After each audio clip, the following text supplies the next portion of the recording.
We are M.I.Diverse. We are back, the three of us this time, actually, for once.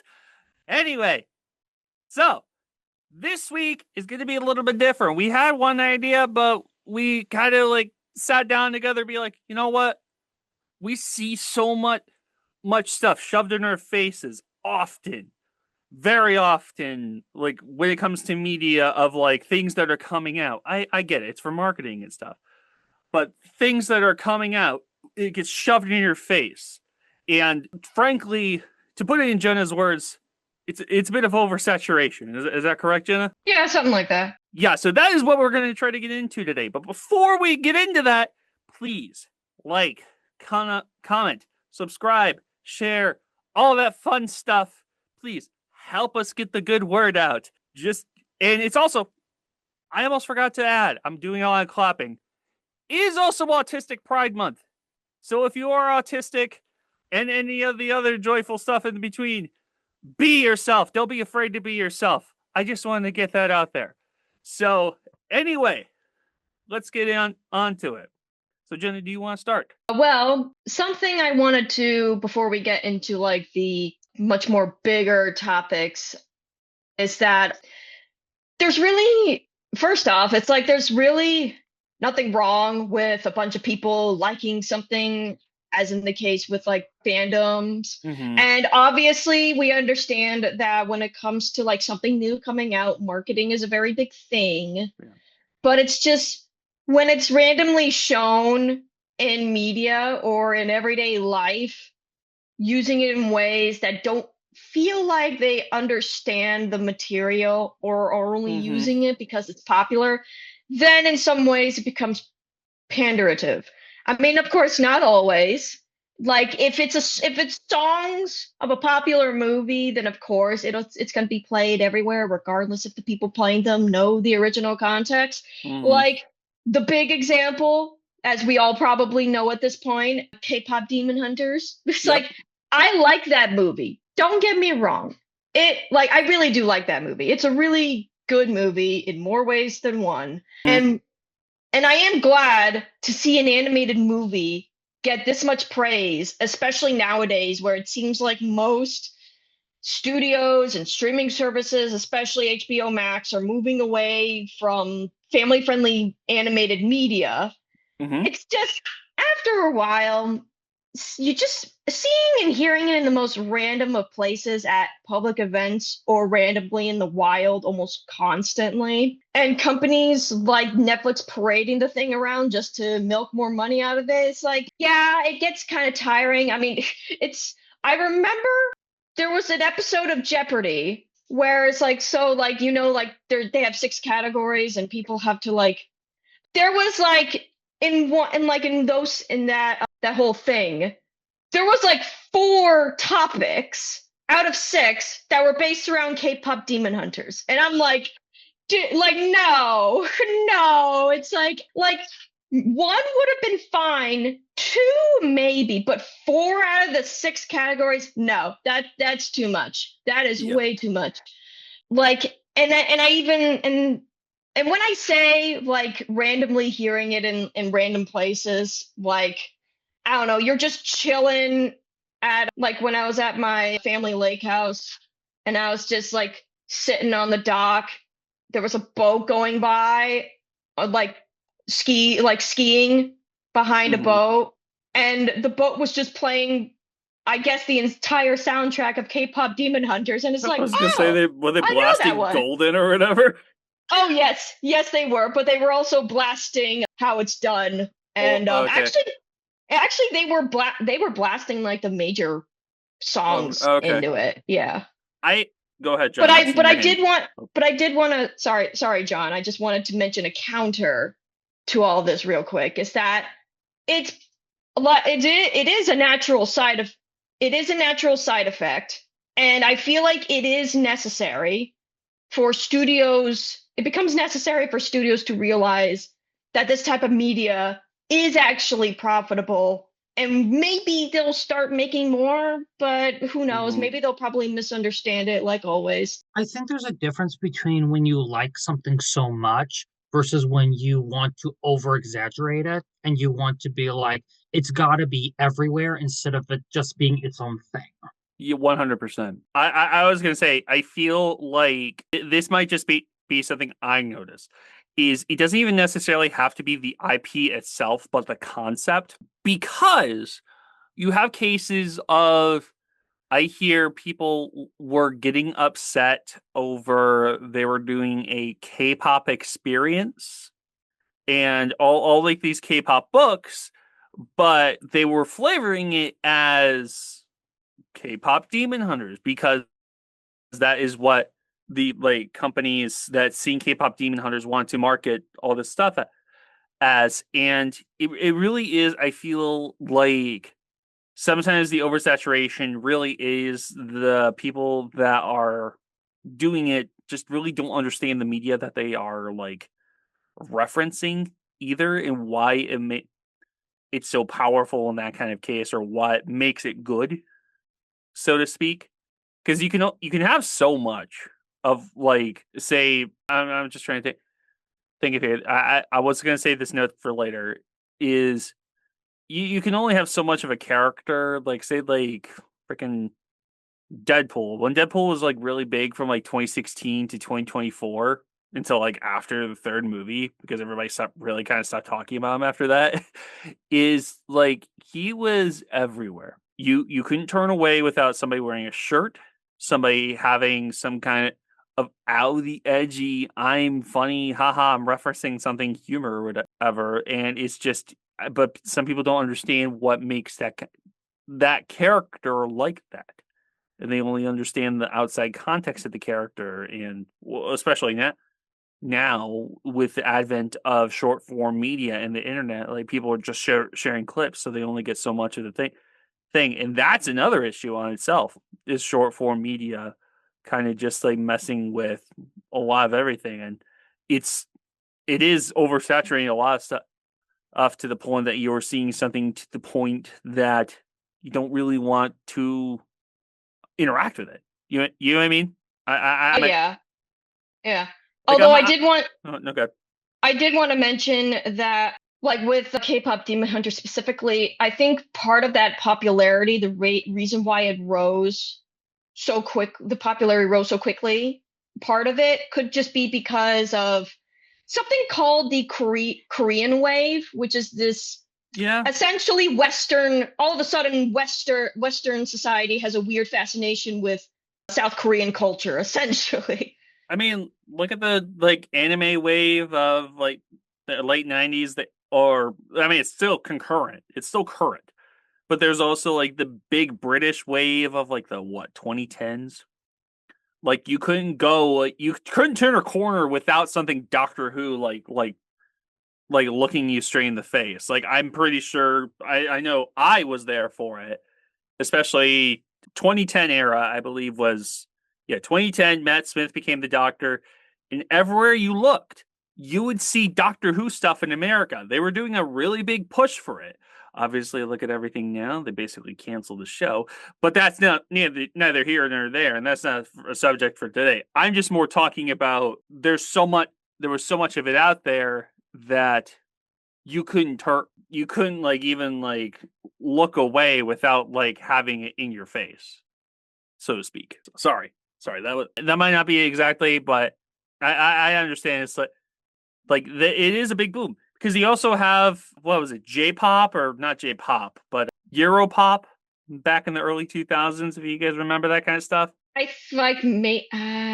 think I may have been too young to know Yeah, you guys might exactly. be a little bit too young. If you guys are familiar with the song Dragosta Dinte or Numa Numa, you guys might be. Yeah, If you yeah. know Numa Numa, that was big of the big Europop, Euro dance club beats like thing of the early 2000s, especially, the Frutiger era, like type of internet era. Everybody was doing that kind of stuff. So it is trends.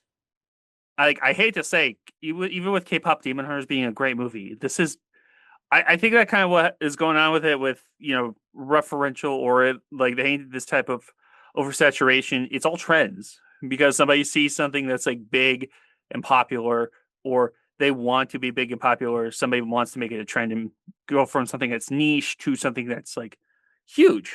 Sorry. Yeah, it's got to get that out there.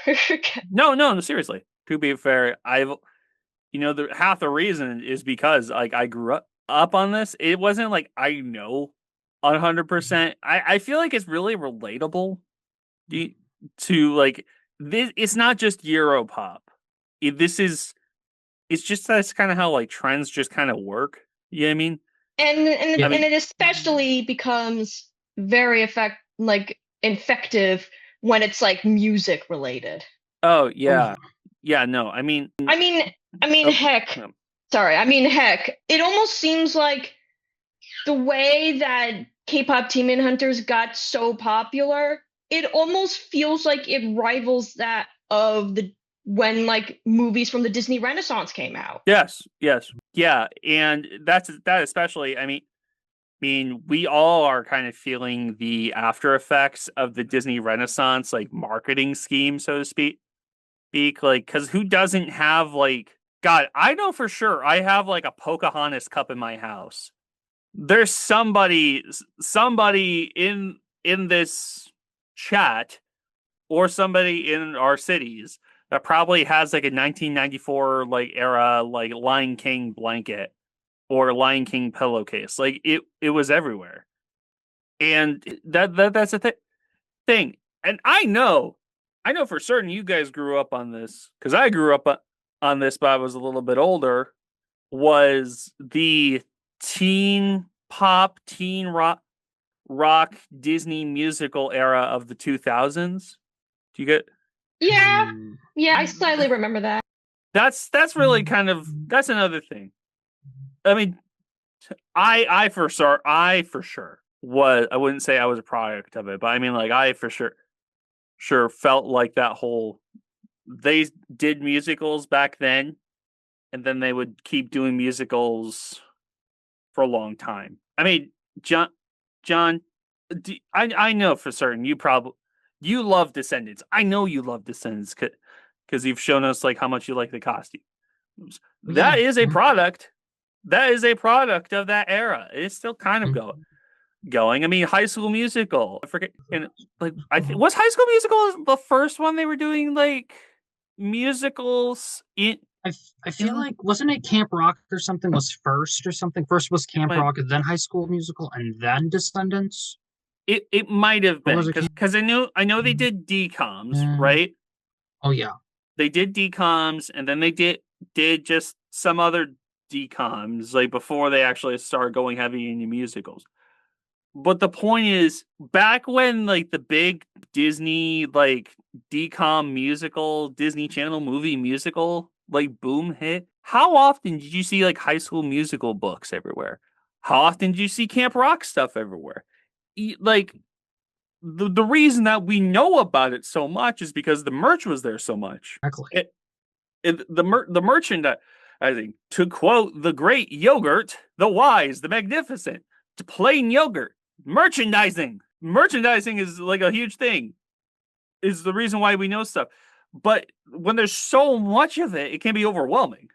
You know what I mean? Yeah. Maybe I'm just being kind of trying to keep that part of that conversation going to be like why like the marketing is okay and I can understand why, but it is overwhelming. I think also another thing about why it particularly feels overwhelming is I don't want to sound like a broken record, but the internet and social media kind of 100%. What there's go ahead, Jenna. John. I think you were saying something. Yeah, I was about to say social media. Yeah, they kind of ruined that. Yeah, because what? There's that whole thing about buns, like mystery buns or whatever. That's like become a whole thing. I don't like that. I don't like that trend. But how often I see so many people come to my work. We bought those like knockoff buns. I see so many people coming to my work and they buy these things for like $20, $30, $40 worth of these like single bow bun like little things. And these things are the knockoffs too. So it's something is getting like pushed in people's faces that they're like spending all this money. It's probably like what a lot of it is people just want like people to spend money, obviously. But And also, how long do you think it's gonna last? Like what, 2 months, I give it like another 3? one. I give it another Yeah, one. yeah, maybe Because who's really 2 months. going to be asking their parents for like, I want a bell bun for Christmas, mommy? Yeah, Like, you how? know, I think I'm at a point where it's like I'm just not as surprised by like when something gets trendy because it's like it's we've always been this way. We Yeah. really have. I mean, So think it's about like how. so I'm just like this too shall pass. This Yeah. too shall pass. I mean, how long did How long were Labubu's like? Like for the I mean, whole they're still a summer. thing. Like Yeah. the summer last year. For the whole summer Yeah. last year. Yeah. Go ahead, Jen. Go ahead. I see your hands gesture. Like I think that's what that is what one of the problems is that people. I had been thinking about the other day about the like the whole thing about trends, just the concept of trends being like it's just rapidly going and going and going and going and going, and it's like social media doesn't help the fact that the trends just go so quick because they're moving on to the next thing, move on to the next thing, move on to the next thing. Certain things don't have it just shows how much certain things don't have enough time to breathe. Yeah. Some people, some companies, or some properties just don't have the time to catch up because of how social media has worked now. It's worse with overset with quite literally. This still has to do with oversaturation. Everybody has like a 3 second attention span basically nowadays. So they have to keep bringing it up to people, or people are just going to forget about it. You know what I mean? Yeah, it's kind of sad, really. And actually, this has got me thinking about like just I don't know how much this relates to the conversation, but it's something interesting that Yeah. like came up because someone at my work, one of my work colleagues said something like it's hard for them to keep track of new movies nowadays. And it's like, really? I don't blame them because it's like I think not only is it like going to the movies like used to be special, but now it's like now they're just because they're pumping things out very quickly and like because of things and also I think also some people are just not going to see these movies because it's like they just watch clips of it on YouTube or Yeah. they just watch a YouTuber review something. It's like I mean, granted that latter portion, probably not really, but I feel like people are just less inclined to watch these movies, like just because there's just too much and it's happening too quickly. Yeah. And they can, I'll just wait for on streaming, like type Yeah. stuff. I'm on that boat. I'm on that boat. I've done it too, but physical media is king. We have to keep physical media. This is a Yes. recent thing that Yes. Sony wants to try to get rid of disc media for their games. Yeah, I've Physical heard media that. is king. If you need to get something, get it in physical media. I know physical media only lasts for so long, but get some now. But yeah, no, it's frustrating. It's all And frustrating. actually, you want to know another thing Mm-hmm. that's frustrating? Reference humor, Oh because no, that's a great segue. it instantly dates itself. Yes, I'm a segue. Yeah, it's a Um, good segue. yeah, and I say this because I'm at a point where it's like the parody movie is dead, and we killed it with reference humor because it's cheap and easy. Oh Because yeah, it's no, like, yeah, 100%. at least with proper parodies, and I'm not talking about things like the disaster movie or whatever the frick. I don't even know what the frick those things. That's just reference humor. That's just reference Mm-hmm. humor embodiment. At least with proper parodies, like with Spaceballs or Or anything airplane. Airplane or anything Mel Brooks Mm-hmm. related. Even though Airplane is not Mel Brooks, I don't think. But you know what I It's not mean. Mel Brooks. I know, but I get what you mean because Yeah, Airplane is a parody movie.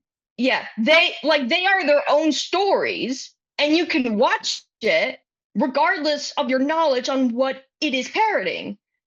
And it's Yes. like it just does not work when it just doesn't work when a piece of media dunks on other pieces of media for doing certain tropes or whatever, or divulging into what is happening, since it is a such and such show, things like, oh man, I'm so glad we're not doing this sort of thing like what everybody else is doing. It's like, And then they do that sort of thing.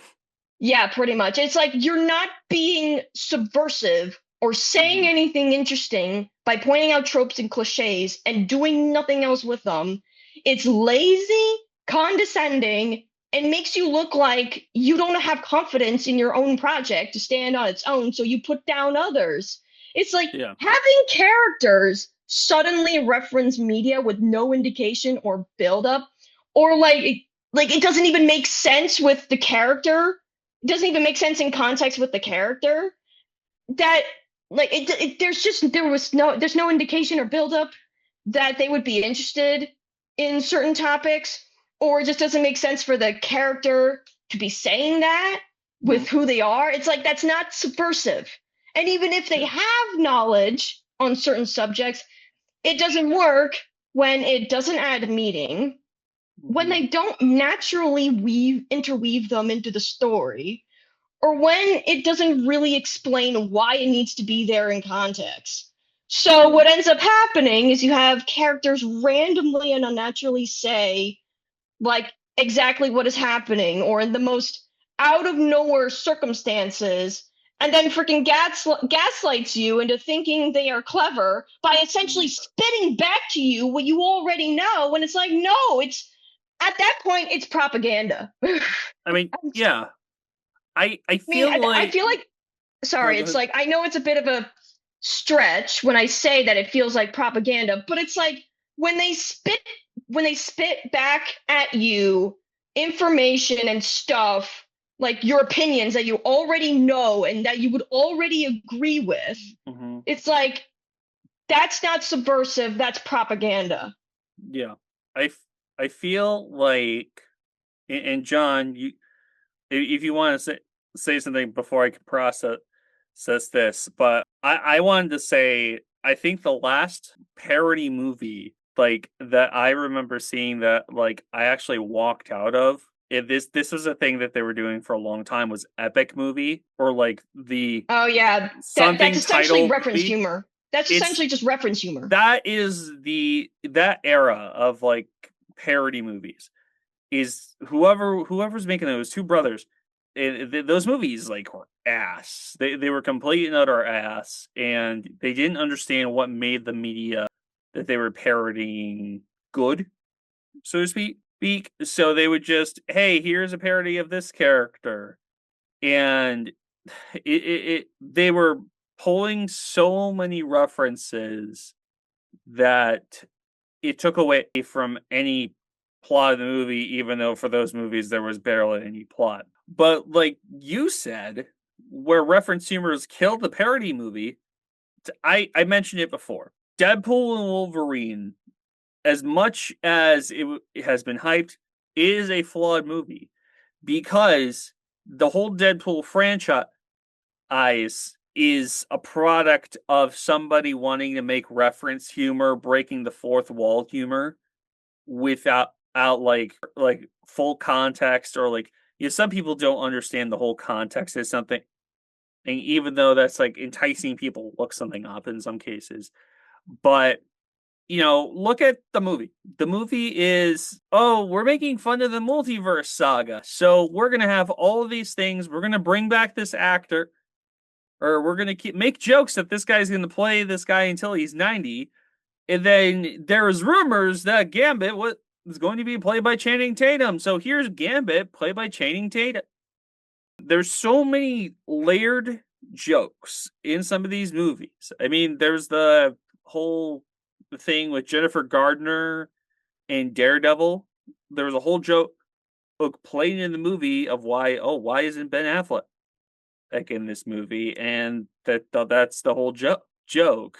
Obviously, it wasn't Ben Affleck; it was Daredevil. But like the whole bit was, yeah. No, go ahead. I actually, now that you brought that up, it almost feels like they expect their audience to be so social media dependent that they never take into consideration people who are not over reliant on social media for everything. It's like that's what it Mhm. feels like. Yeah. I think it's also to the point of like when they want the audience to be like, in order to understand this, you got to watch this. Yeah. It, And Like for example, if you never watched and like Ms. Marvel or mhm. WandaVision in order to understand the two characters that are in this movie of Captain of the Marvels, you're literally just sitting in the middle of this movie thinking like, well, who the heck are these guys? Yeah, Kind of. because if you are not on social media so much, you're in the dark about Monica Rambeau and all that kind of stuff. Like, why is Monica Rambeau so important as a character, and even though, and this is the problem with multiverse movies. yeah, And because it's like you can't really get into them unless you start from the very, very beginning, and most people just don't want to do that. you have to watch Blade 1998 to know about Wesley Snipes playing Blade in 1998. You have to understand the joke of there's only one Blade, there's only ever going to be one Blade is a joke about Marsha Ali's Blade movie is never going to come out. Like it's like I like the movie. Don't get me wrong, but I can be critical of it in a way that I can call out that you have to understand, you have to be terminally online to understand some of these references. You know what I mean? Like, you have to know what these things are Yeah, and I being think said. that's also part of the problem is that they don't feel like movies, they feel like social media posts. Yeah, And also it's sorry. no good. Good. And I did want to elaborate on an earlier point because I know that might get some people confused because it's like my problem is when you spend a whole lot of time on characters saying things that for anyone who has already heard the topics that they are talking about, especially if it's a show or whatever that like especially if it's a topic that is political, it's like if you say things like that, if you say things about a certain topic that people already know, they already know without the show itself expanding on that said topic with any sort of nuance or depth or anything. It's just that's when it doesn't work. Is when Yeah. they say things, but then they don't do anything with them. They don't add anything new. They don't add nuance to it. Or God Mhm. forbid, they look at the other side of a conversation. And we can't have that. It's Mhm. like that just when they don't do that, then that's when it becomes very performative and panderative. I think that when these people bring up things of context, when if people are not as much on the internet as they used to be, or they don't understand the Mhm. context of the thing that someone's talking about within these either movies or shows, it kind of like when they just abruptly bring it up and they don't Mhm. give a person context of someone who doesn't really understand the reasoning and Yeah. they don't understand what was the thing. Yeah, Yeah. that's And like vocal stimming in public. I mean, yeah. And that's actually one of the reasons why, like, the reason why most reference comedies don't work, why they fail, is because it doesn't provide enough context to why something is funny, since the references are so hyper specific, as we've been hammering it home, that it's so hyper specific that only really a small group of people would really understand them. So and then makes the rest of us who are not as informed or as social media dependent as everybody as some people are, it makes the rest of us that are not terminally online very, very confused. yeah. And I was gonna say, thank God, I just literally lost it. There, you mentioned something about like referencing something and not understanding things, and it kind of comes off as bad faith. And oh God, why am I planking on this? You guys have both really had good points, and now I'm Oh just no, like I feel that so much. you've broken my brain. Oh no. You've broken my brain. Like, I'm trying not to get into the politics of it. But I But I think do you have any idea how often, I think in the 2000s, like Bush and Barack Obama were like referenced in like media, like you couldn't turn away. It was so weird. It was so weird. I outside of like people obviously shit talking about the current guy, you couldn't turn away for like 5 seconds without somebody making a reference or a video game about these guys. Obama was in a Spider-Man comic. Like that's how much like some of these people were marketed and all that kind of shit. So And like, yeah. And also like just to like clarify, it's like of course you can have like a piece of media that can have like an unsubtle jab at like mhm. politics or whatever, or a politician or whatever. But the thing is, like, the reason why most parodies or like most reference humor they don't work is because they focus way too much on the individual instead of actually making fun of the system that Yeah. that enables that Yes. person. Because Yeah. it's like at that point you're literally doing the very thing that corporations want you to do. They want you to Yes. point at the physical scapegoat while they Mhm. slither back into the shadows consequence Yes. free. The nuance is what that was the word I was looking for that referential humor, especially in parody movies, is especially for modern parody movies or even like from the 2000s, they don't have the extra nuance to things of what makes these characters a little bit deeper. And obviously, you have some of these movies I think just wanted to be Mad Magazine, but at least in a sense, Mad Magazine understood the what they were making fun of before they were like fully like going into something. You guys know what I mean? Yeah, like they actually did the research instead of just creating a what is essentially a Twitter post. Basically, yeah, because you will have I remember they did those Mad cartoons, Oh yeah, I and I remember think that. some of them actually went honestly pretty deep on some of the references. Obviously, it falls for the reference humor sometimes, but I feel like that it did like some of these things in good faith, or just some people don't understand, and I think it's that just also has to people. Yeah, yeah, it just has to people. It has to do with the modern media literacy, really, too. I mean, I might be kind of complaining about that, but I think it's probably very poignant about it. Ugh. So John, I know me and Jen have been talking for a minute. Do you have like stuff that you've seen that you feel like has been oversaturated? Because we have been talking points. I I need to hear mean, your point. I think the oversaturation has been the reliance on a non-regular IP.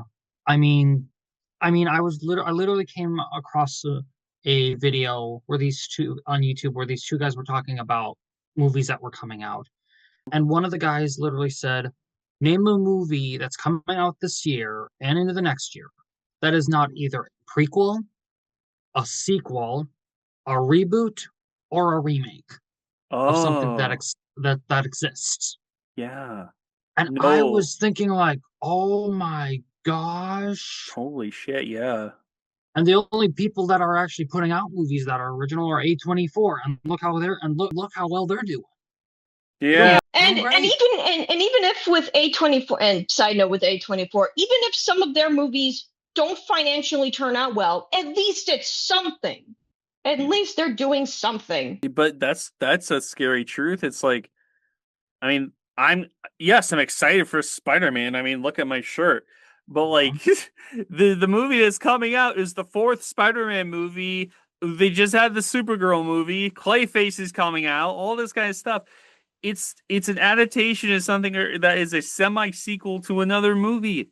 Like not like you don't really see like I love the superhero genre. Don't get me wrong, but we've been so deeply bathed in the superhero genre that everybody's just kind of numb to it. You know what I mean? The Yeah. time. So I kind of appreciate. I could see where DC is going, where they're trying to make Clayface more of a horror or psychological, like horror movie. Like Mm, body horror. Yes, to where it needs to be genre defying, and I feel like, and so we're not just bitching about shit for like an hour or 45 minutes. I feel like to help the movies grow, they need to delve deeper into the stuff than rather on a surface level. I know because I think I was just talking about this. I said this in a tweet where not a lot of people, especially Todd, this isn't crapping on Todd. This is just that bring him up for the conversation. A lot of people don't like the Ang Lee Hulk movie. I like the Ang Lee Hulk movie because it's not just Bruce Banner gets angry and turns into the Hulk. It goes deeper into his psychological trauma and what makes Bruce Banner the like as a person the Hulk and shows like the repercussions of being him. And I feel like if we have some of these movies actually have some of these emotional or physical or mental repercussions of being the character, they they don't necessarily have to just be a superhero movie. They can be a movie that just happens to have the superhero in it. Do you know what I mean? Yeah. Or it could be about the superhero. It's not just like blockbuster movie that is this thing. Like I That's what I think why I'm excited for Clayface is because of it's being a horror movie first, I believe, and then it's I believe it's trying to be like a little bit more like the stuff, not the stuff, but the substance. I believe was that more recent movie. Yeah, I think like I know what you mean, like the substance, like like body horror sort of thing. Yes, yes. I think if with some of this stuff coming out, if it can still market itself, if it can market itself in good faith, and you know, it would be funny just for some of this stuff to market itself in universe and act like it's real. But then again, some people probably wouldn't even understand that and then think it's an actual real thing that's happening. But that's just me. But no, it's I just think it depends on like what like some everybody thinks about stuff. But Yeah, and I did want to say that, not saying that like reference humor by itself is bad, like it can work. It's just it only really works when the references themselves are actually made by characters who would say these things, who would actually realistically say these things, like if they're interested in them, yeah, that and the topic holds some actual relevance yeah, to the current to what's happening in the story. And the references, what helps, like I mentioned with the parody movie, like Mel Brooks stuff, is hmm that the reference needs to be accessible, very yes, accessible. And the other thing is to actually say something new about what does it say? Like, what does it say about the character or what the show is? And like, just as long like, and actually is unique with it. yeah. I At least before we go, I just want to make the joke. That's why Robin Hood Men in Tights works because when it was making fun of that, almost like Kurt Cobain. That is not the word I was looking for. It was making fun of another Robin Hood movie that came out a little bit earlier. I think it was like Robin Hood, Prince of Thieves, or whatever. Or right?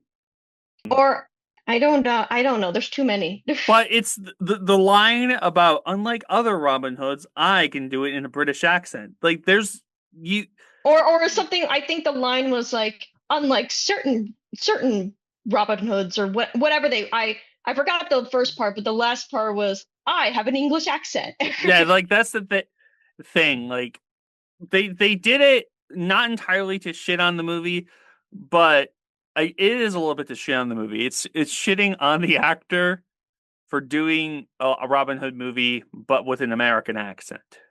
Or like, I mean, like I said, I forget exactly how it was worded, but I think that it was probably just there to dunk on movies where the actors are clearly doing where it's American actors or whatever clearly trying to put on an accent and they just cannot do it. Oh, Kevin Costner. That's the name of the guy. That's the name of the guy. Kevin Costner. But anyway, oh God, we have so much material, but we are running out of time. For those of you listening at home, thank you for listening or watching, because I know there's people that actually watch the actual stuff. Thank you for watching. Please, again, I promised I'm gonna like do it at the front and the back of the video. Please like, comment, subscribe, share, all that fun stuff. Share the crap out of this. Jenna wants you to share the crap out of this. John wants you to share the crap out of this. Right, John? But anyway, we want you to share this. Let people know about the show, and just click on the notification bell. Follow us on socials. I'm starting to do edits of doing shorts, so you can guys get a little bit of sample stuff, so you don't have to watch the whole episode. So hey, a little bit of saturation on that. That's a little funny. But anyway, please comment, comment, share, subscribe, all that fun stuff. Thank you guys for watching. We will all see you next week, or at least in the next video. So see ya. All right.